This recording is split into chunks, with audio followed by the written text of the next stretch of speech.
prezencë tonë ka bo eliminimin e keqpërdorimit, ku me këtë kavull ka posa në shkallim të njësorit, ka furnizu direkt nxemin. Me zbritjen e temperaturave, konsumi i energjisë elektrike është më i lartë. Sistemi elektronik i kontrollit të shpenzimeve të energjisë i mundson Kecit të nxjerrë të dhëna nga distanca dhe nga aty të identifikojë nëse në zonë ka keqpërdorim të energjisë.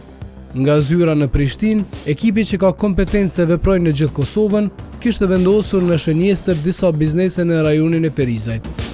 Veprimtari të ndryshme janë cak i kontrollit. Me stinjen e dimrit afër, konsumi i rrymes i cili rritet kryesisht është i fokusuar në ngrohje.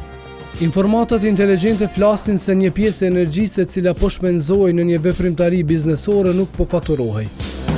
Në momentin e parë, ekipet e Kecit dokumentuan dyshimet e tyre.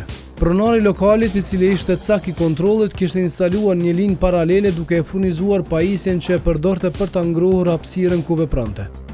Pra, ekipet kanë hasur në njësor të shkyqur i cili është i shkyqur nga distanca për arsye borxhet, ndërsa lidhjen keqpërdorimin e ka mbrapa shtëpisë. Megjithse pronari tentoi ta fshihte këtë lidhje direkte duke e shkyqur kabllën, ekipi i Kecit i përbër nga specialist për gjurmimin e vjedhjeve të natyrave të ndryshme në terren, arriti ta faktoj vjedhjen. Mënyra e vjedhjes fotografohet për të dokumentuar pastaj në procedurë penale.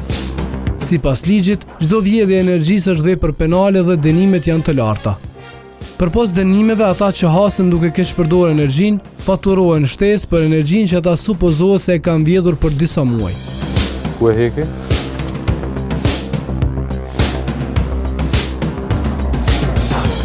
Ekipi specializuar konstaton se një pajisje e cila shpenzon shumë energji nuk po kalonte përmes ormacit. Rryma që shpenzohej nga kjo pajisje nuk po faturohej, rrjedhimisht vjedhej. Atëherë të konsumatorin fjallë kemi hasur në keqpërdorim të energjisë elektrike vjedhje të rrymës. Prezencë tonë ka bo eliminimin e keqpërdorimit, ku me këtë kavull ka posa në shkallim të njësorit, ka furnizu direkt nxemin ose për ndryshe kaloriferin brenda. Vjedhja u dokumentua në pak minuta dhe si rregull u plotësua dhe proces verbali me gjetjet në terren. Konsumatori që po e keqpërdor të rrymen do të procedohet penalisht.